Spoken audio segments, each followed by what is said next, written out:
Once upon a time, the infamous rover Reynardo plundered the floating isles. Then his mother called him to her deathbed.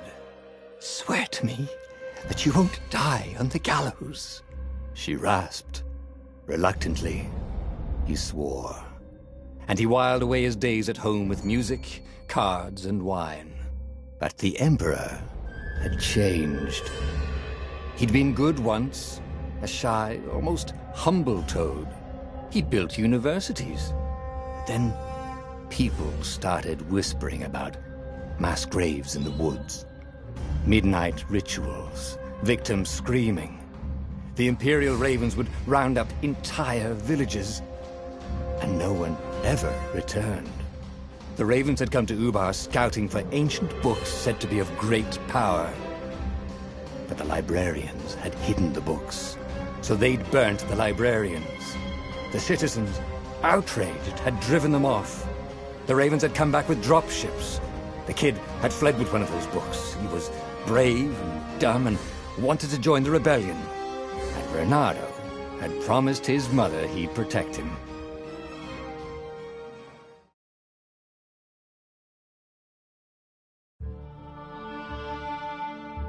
The kid was looking down, watching his city burn. "Sorry, kid," Reynardo told the kid. "Look, if we give them the book, they'll leave you alone." "My mother died for this book!" "I promised her I'd protect you." "Oh, damn it." The kid had run off. With the book, of course. So Reynardo had to run after him.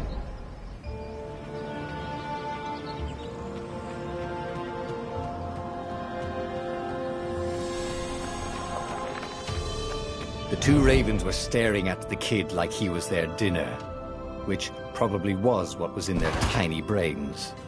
"Hey," Reynardo said. They cocked their heads at him. "Pick on someone as ugly as you."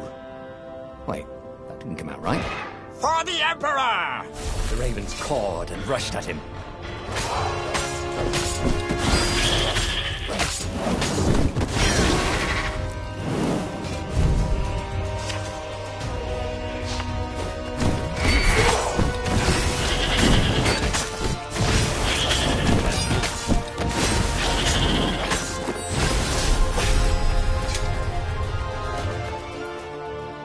Dropship flew overhead. He hoped they hadn't noticed him. The kid.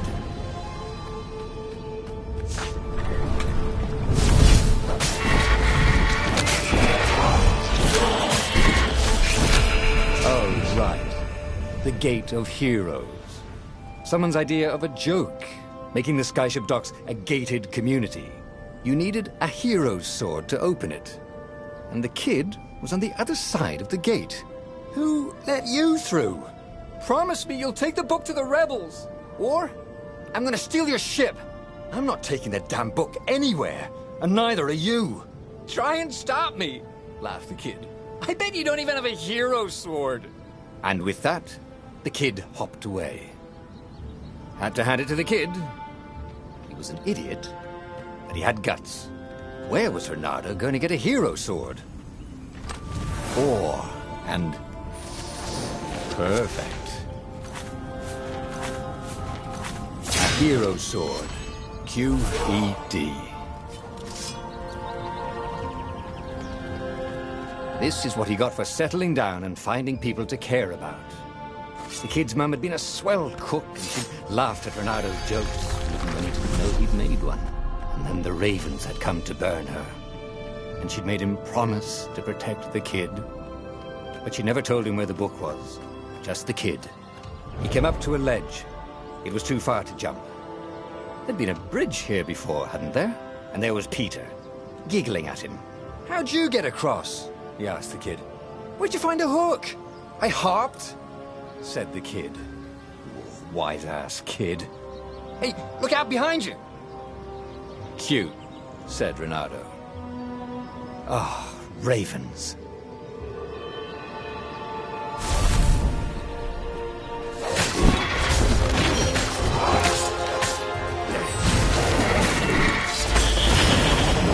It was time to talk some sense into the kid. Just hook his way across the ledge and chase the kid down. Thing was, he hadn't used his hook since he'd retired. How had he done it? Maybe if he meditated. At that altar there, he'd remember his old skills. It was starting to come back to him. Something you never completely forgot, like how to freeze time when attacking. The more he fought, the more he'd probably... And there was the Farfarer. She was the fastest ship he'd ever known. She could do the Kestra run in 12 furlongs.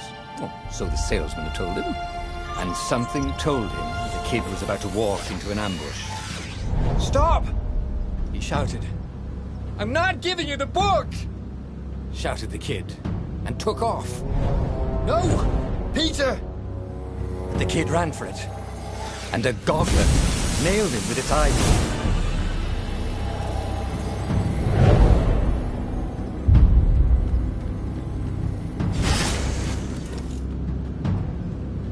The book was unburned. Next to it were the buckles from the kid's shoes, and a kid-sized pile of ashes. Damn it. Why hadn't he lied and told the kid he'd take the book to the rebels? The kid would be alive now. Really pissed off and betrayed, but alive. Oh, damn it. Reynardo picked up the book. He couldn't let the Empire have it now. He was going to have to get it out of there. He'd be a wanted man. Probably have to join the rebellion just to have a place to dock. Well, he'd hated home life anyway. What was the big deal about this book anyway? Maybe he should open it and find out. All that had been years ago. How many? The war was a blur. And now 3 Raven scouts. The rebellion was out of time. Unless Reynardo could bring a game changer. Maybe he could. Reynardo had found out where he could find the pieces of the Sky Ripper, the legendary weapon that had exiled the lost gods. Surely a legendary weapon could win the final battle. On the other hand, his old friend Lupino had sent Reynardo a desperate message saying he had a brilliant scheme to save the rebellion. If Reynardo could only rescue him. Reynardo dived the Farfarer towards the abyss. As he felt the heat of the jet stream, the Raven ships peeled off, not stable enough to follow him down there. Now it was time to choose. Lupino or the Sky Ripper.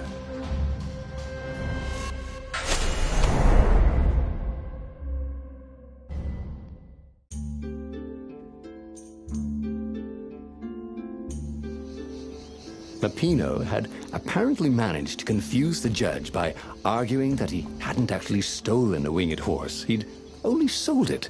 But wait, where was the prison? The village was empty. Had everybody fled the Ravens?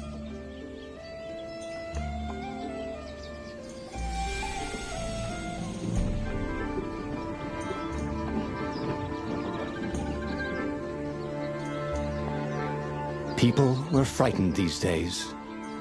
Just 2 weeks past, Reynardo had sneaked through an empty town and listened to the Ravens caw about the Emperor's new taste in ritual sacrifice.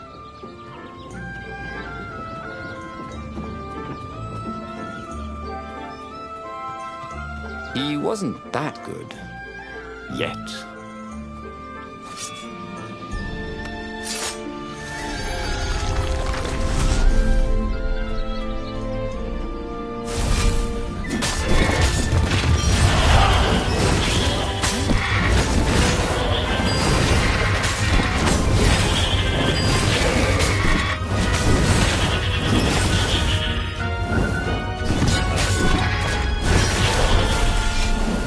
Ravens were landing everywhere. The advance guard. He'd better get moving. If they got to Lupino first, they'd eat him for breakfast. Or a snack. Ravens weren't picky. If they got hungry, they sometimes forgot to interrogate their prisoners. Even top spies like Lupino. It was starting to come back to him. Something you never completely forgot. Like how to freeze time when attacked. The more he fought, the more he probably remembered.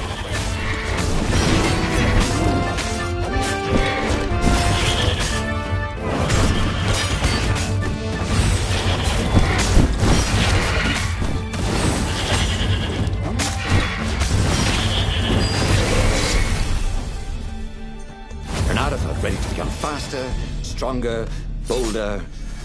If only he could figure out which.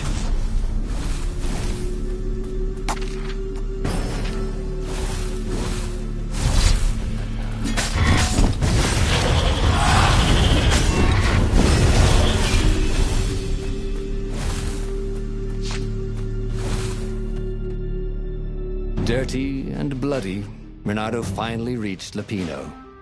The rabbit was practicing his shuffle. We capture Zenobia, we find out what she knows. And that's the whole war right there. Easy peasy, lemon squeezy. Capture the Emperor's greatest general, who also happened to be a deadly sorcerer and, oh, his only daughter? That would be worth it. On the other hand, he could still get to the core of the Sky Ripper, even if he couldn't get the whole thing. It must have great power.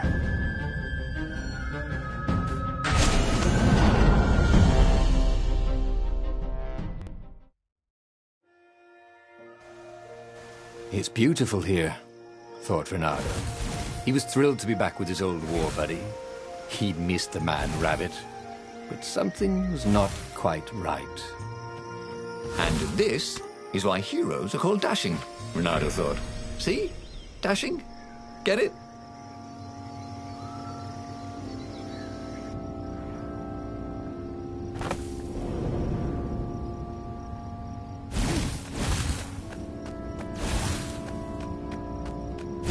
There was something sour in the air.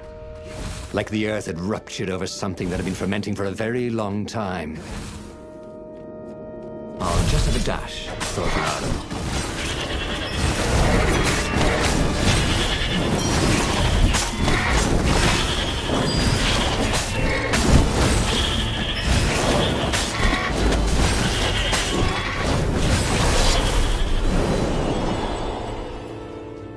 Renato felt wrong all over. He could feel an almost palpable sickness in the air. And if the land could have tumors, it would look like these monstrous crystals. The forest would be quiet. There were insects, and birds. He didn't have the ravens. Renato smelled sick animals and dying. No help. I'm getting a bad feeling about this. Renato thought. Maybe Lupino was right. Maybe they should have kidnapped Zenobia instead of coming here.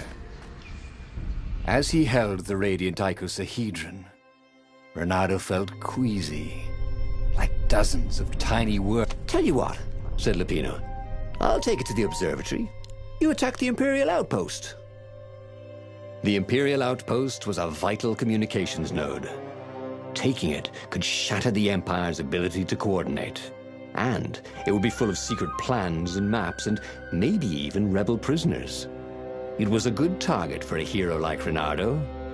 But what if Lupino got the core and then broke it or lost it? Or worse, was Renato ready to take that risk? Maybe it was better if he brought the core to the scientists himself.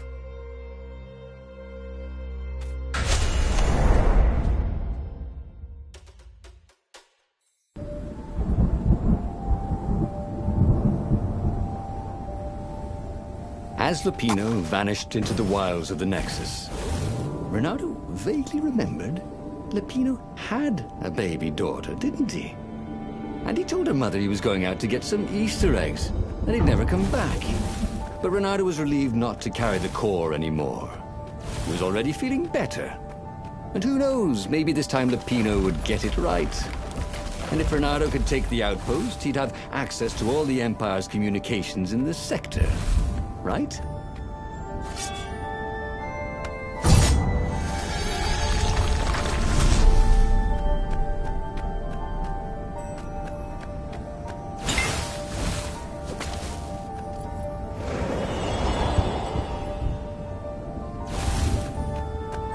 Renato caught his breath.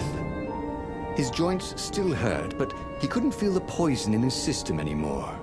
He'd let the armature slip out of his hands to save his friend Lupino. Of course he had to let Lupino take the core. The rebellion needed every man doing his duty. And the rabbit would be no good taking on an Imperial outpost, right?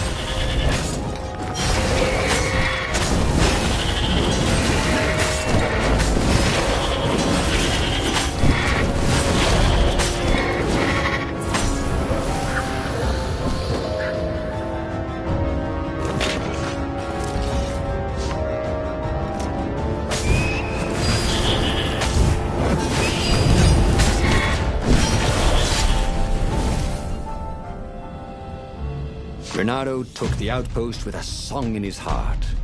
Soon, he was stuffing his sack with key messages from and to the fleet. Then the far-speaker toad chortled a new message. The observatory had been sacked by ravens. Lapino and all the scientists had been taken to the mountains. Why? Why had he trusted Lapino again?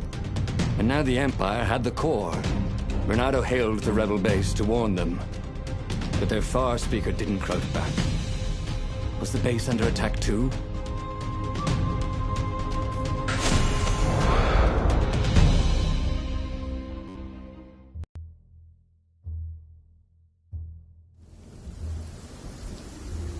There were Imperials everywhere in the ruins, and dead civilians.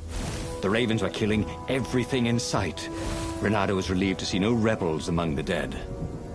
Maybe the secret base was still secret, but there were huge burn marks on buildings. What monstrous weapon was the Empire using here? The core had great power. They harnessed it somehow, even though they didn't have the armor chip. Reynardo wondered if he could learn to cook this way. He could smell charred flesh and hear screams. The ruins were on fire, but the Ravens had rigged up the core as some kind of burning ray. They wouldn't need to know the secret location. They were burning everything. It was killing them too. Their black feathers littered the path. He would have to take the core from them. It was the last thing he wanted to do.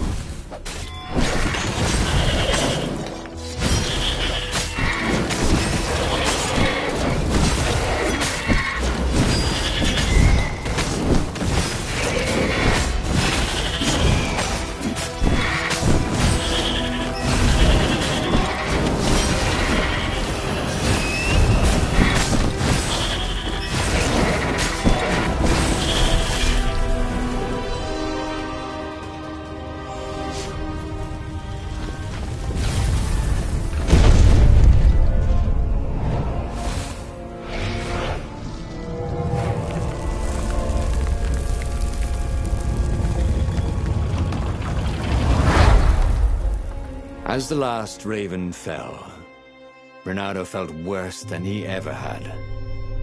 The core was killing him, again. The council members cautiously came out into the smoke. "You saved us," croaked the speaker. They would put the weaponized core deep in a cavern, she promised, where its poison could harm no one. They would heal him if they could, she said. No, it's a weapon now. We need one. I'll lead the charge.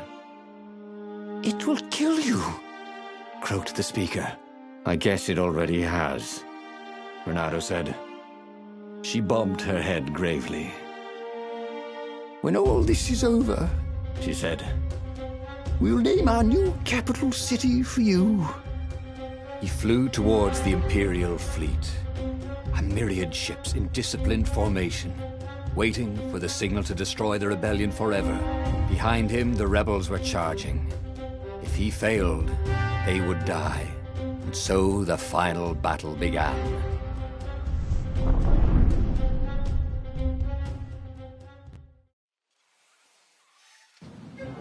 Everything hurt. It was unpleasant to fight this way. With each blow he struck with his sword, he felt weaker. Yet each time the core fired, it got brighter, as if the heat from the burning ravens and buildings only fed its hunger. He wondered where Lapino was. Wasn't he supposed to be in the battle? No. He'd been captured, hadn't he?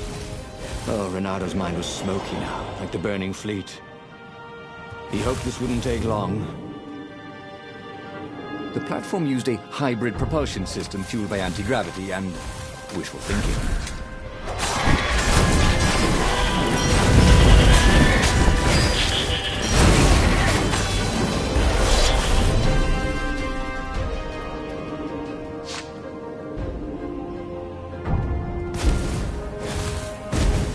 Reynardo-opolis. Vulpus Major? Lando Nardo. With They were going to name a capital city after him. Well, he just wished he had a better name. Where was Lupino? He missed Lupino's bitter outburst. Or did he? Lupino had gotten into this mess, hadn't he? The core was a wonderful weapon. It swept fire across the fleet. Ravens exploded in its gaze, and with every heartbeat it grew brighter. He would die. But he would die every inch a hero. Spectacularly, changing history like the legendary heroes of lore. Or was it yore? He couldn't remember anymore.